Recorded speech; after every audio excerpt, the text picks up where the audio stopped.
your hands in the air and Dr. Do, Dr. Do. mixing sodas with the beer and Dr. Do, Dr. Do. So why don't everybody cheer it? Dr. Do, Dr. Do. This is the one right here, y'all. Throw your What is y'all, your social media platform artist and the host of the great YouTube channel. I'm your host, Dr. Do here, everyone. How are we on this wonderful Saturday afternoon? Today's video, I want to do a history video I want to do about. Alright, it's the dark history of one of the notorious dictators that ever came out during the 20th century. He was considered a man who killed a quarter of his population in his country. Take place in the 70s during the Vietnam War. And not the Vietnam War we are going to talk about. We're going to talk about the country of Cambodia and the dark dictator that changed the outcome of his nation, Pol Pot. Yeah, that's right. We're going to do a dark history video of Pol Pot, former leader of the Communist Cambodia and the former leader of the communist movement, the Khmer Rouge. This is the story I want to do about. Alright, I want to do this because I want to do some history stuff on my content, because I love doing history that you guys want to see about. Alright, and I'll give you guys some detail about the history, the character itself. Before we get started, if you guys new to the YouTube channel, please subscribe to the channel. Alright, hit notification down below, comment down below, and share it to anyone who want to see more content from me, your pal Dr. Do. And also, if you guys want Dr. Do merch, go to Content Bureau right there, man. We got good drinkware, shirts, t-shirts, sweaters, anything that you guys want to get a hands of one of the Dr. Do merch right there, y'all. So let's get this party started. Alright, Pol Pot was the former Khmer Rouge dictator of Cambodia from 1975 to 1979. His terror shaped the foundation of what of modern day Asia and all the modern day Cambodians, because the story, the pain, the suffering they went through under Pol Pot's rule. And also, it was during the time when the Khmer Rouge were not at their peak yet under Pol Pot and their leadership. They've been trying to control Cambodia around the 1960s, during the beginning of the war between the U.S. and Vietnam. And Cambodians at that time were under a leadership of a monarch. At that time, under a leadership of the prince himself, crown prince. But eventually, around the early 70s, around the late 60s to early 70s, that he was ousted by the CIA and the pro-American government, turning Cambodia into a U.S. pro-nation under the support of American leaders. And Pol Pot sees this as a advantage point right there to get more people, like the Khmer Rouge, to join their cause to overthrow the pro-American government and the dictator who ruled over Cambodia. U.S. has been helping out the Cambodian government try to take on the communist movement that happened spreading all over Asia at that time. And Cambodia is one of those nations that fears that it will be taken over by the communist groups. But eventually they started to lose their interest in Cambodia, and the U.S. pro-government supporters are starting to lose support of the people and stuff. And while Pol Pot was gaining a lot of support by the people, eventually in 1975, during the whole entire conflict coming to an end, Cambodia government has decided to surrender to Pol Pot and the Khmer Rouge. But however, Pol Pot had a plan for the people and the country itself. You see, he had this vision of a utopian Cambodia, a nation without any elites, any middle-class elite or poor-class system under communism at all. You see, communism is dangerous. from 1918 to today, over 200 million people die under communist rule. Yeah, I know that like over 100 years, communism killed more than hundreds of millions of people. Crazy, right? That's one of the reasons I fear about communism, and why I always support democracy in the story like that. But ever since Pol Pot took power, he forced every person in entire cities to move out and head west, where they border Thailand. Decided to move everyone there because they wanted to go back to the peasant system, the level where the Khmer Rouge and Pol Pot had started, forcing everyone to give up all their items, their accessories, their jewels, their clothing.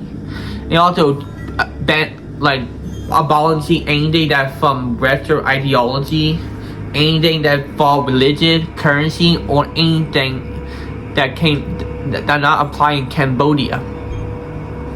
From that point on, Pol Pot terror had begun. Pol Pot believed that the those who are educated are a threat to his belief, and he had them being killed. They had people that are government officials killed. They killed anyone that are Buddhist or religious, be killed. And all the those with glasses be killed too, because they want to make sure all those people gone so they can be the one who will teach them something different. Pol Pot wanted to erase everything in history that involved the past. He wanted to create his own past, his own history of why Cambodia under Pol Pot is a great thing. And he kept that secret from the world. Yeah, I know, right? And he had done a bad job at it. He tried to recreate the Chinese leap of faith, which that is the problem where Pol Pot is going to have, because China had billions of people at that time living in communist China, and also Mao Zedong had over 45 million Chinese men, women, and children die during the leap of faith. People say it was a failed system. And Pol Pot is trying to do the same thing, but in a rush.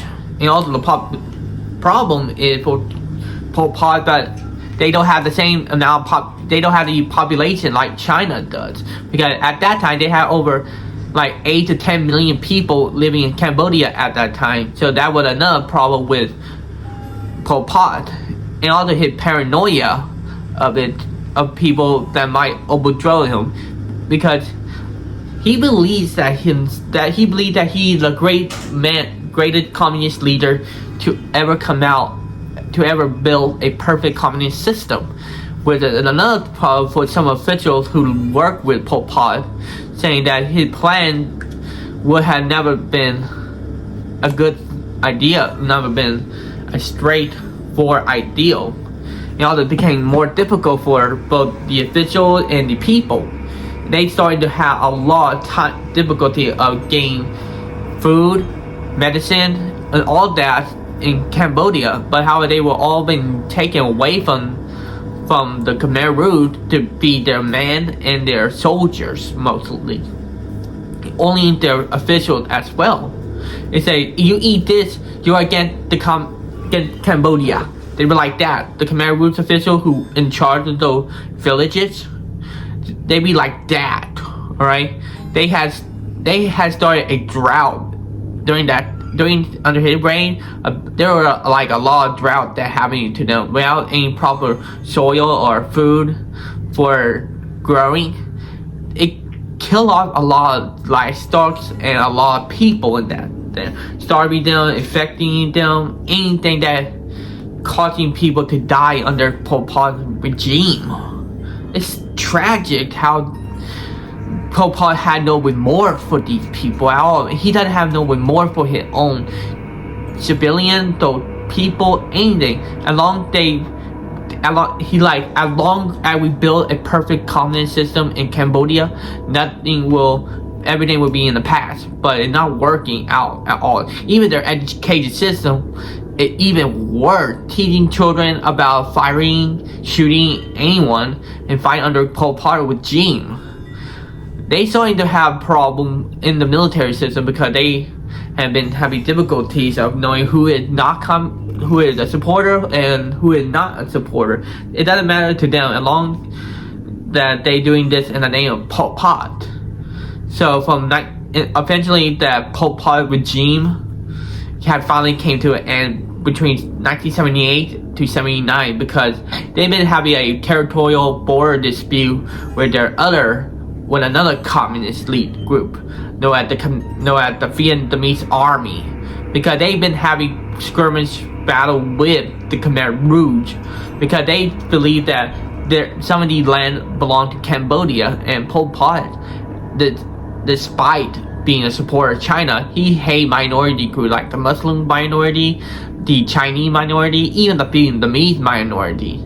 He would prosecute them and have them killed if you're not Cambodian. It's crazy for him to think that. And then he started doing the big attack on Vietnam during the late 1978, which eventually caused Vietnam got no choice but declare war on Cambodia. By the beginning of 1979, Vietnam invaded Cambodia, forcing the Khmer Rouge and Pol Pot out of the capital of Cambodia.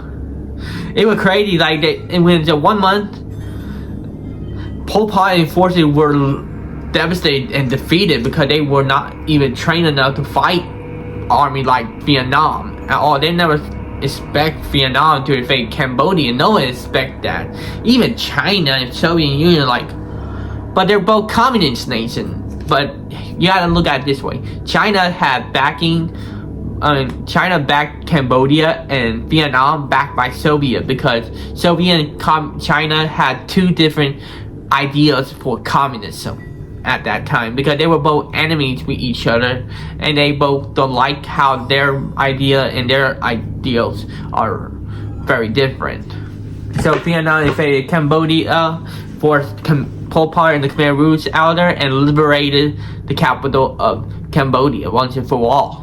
And the people were happy for Vietnam liberating them from the Khmer Rouge, because they were glad they were helped by Vietnam. And so eventually both Pol Pot and the Khmer Rouge decided to go in the forests to start a guerrilla warfare against Vietnam from 1979 to 1989 for 10 years against each other. Eventually Vietnam having a little tough time with Cambodia, the Khmer Rouge and stuff, because Khmer Rouge were still getting supply from both China and some donated from the United States, and Pol Pot were having a tough time of trying to retake his position and his leadership from Vietnam and the puppet supporter of Cambodia. Yeah, and then he started trying to change his names from Khmer Rouge to the Democratic Guerrilla Movement, something like that. That please the Western nations of support and stuff. And then he been having tough time of gaining ground, so he's starting to lose a lot of ground during from 1989 to 1998 under Cambodian government, their own. Cambodia restored the monarchy in Cambodia, decided to try to take back all the territory that the Khmer Rouge and Pol Pot had, and they started to have leadership problem, even worse for Pol Pot, because some of his officers decided to desert him or split off from Pol Pot movement, and Pol Pot knew that he is having a lost cause right there. He started losing more men and more land. Eventually, his health got even worse for him. He started to have problem of moving his body around the late 90s, and then one of his own member of his group decided to house arrest him. He felt betrayed that his own members of his group put him in a house arrest, And one of his interviews, he did have an interview before his death, saying that he didn't regret what his actions did to Cambodia, but he said he did regret killing the young children or the lives of the young ones. This wasn't his intention at all. Only intention was to eliminate the older generation, but not the new generation. Eventually, Pol Pot died in 1989, cremated and buried in Cambodia. And following his death, the Pol Pot, his Khmer Rouge had been eliminated, dissolved once and for all, ending the communists in Cambodia once and for all. Crazy, right? From 1975 to 1979, he killed over 1.7 million people. That is a quarter of the Cambodian population. Tragic. It really was tragic time for Cambodia, and the mark they have on them will not go away. And also the victims who were there at that time always had this hate toward Pol Pot and his government, and what they did to him, what he did to them, and what he done. He cannot change that at all. Tragic for them. I felt sorry for Cambodia and how much they went through because of Pol Pot. He did a lot of damage to Cambodia. Alright? Everything he did was awful. This man thought he can make the most perfect communist government and country in history, but he became one of the most disappointing Cambodian communist leaders in history because his government didn't last a decade at all. He ruled Cambodia for 4 years, being the first communist nation to collapse. That's totally crazy for him. Being one of the first communism to collapse, yeah, you had to know for the basic of that. And there you have it. This is the dark story of Pol Pot. I hope y'all glad that I did some history video. I thank y'all so much for watching this video.